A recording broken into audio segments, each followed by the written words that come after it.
At that point, nobody knew how AIDS was transmitted. There was no diagnostic tests, no AZT, no nothing. It was a death sentence. So many people planned their suicides. There was a book at the time even called Final Exit. It was a do-it-yourself sort of way to commit suicide.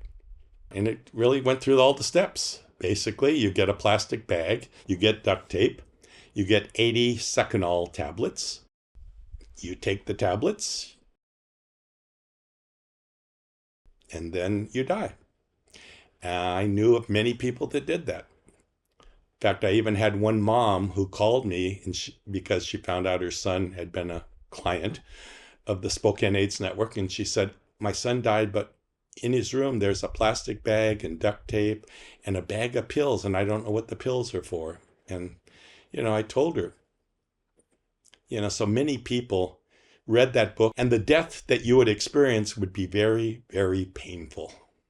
I sat with many people in excruciating pain, and I was just helping them pump the morphine so they could pass and not be in excruciating pain. I probably sat at the deathbeds of 40, 50 people. Yeah. At that point, I gained more knowledge about morphine and its uses than many nurses had never had experience in pain management, to keep people as conscious as possible, yet as pain-free as possible. And it was a fine line. So yeah, lots of death. I kept track of people's deaths in my book. And when I reached 300, I put the book away. I didn't want to do it anymore.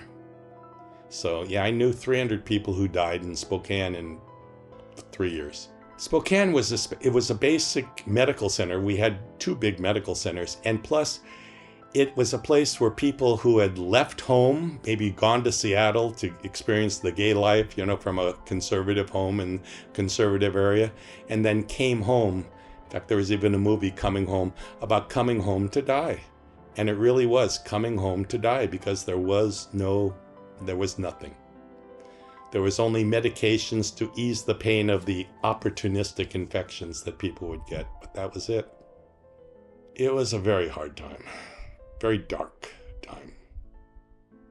But we banded together, we conspired in the gay bars, and we helped people, and we held each other's hands as we died,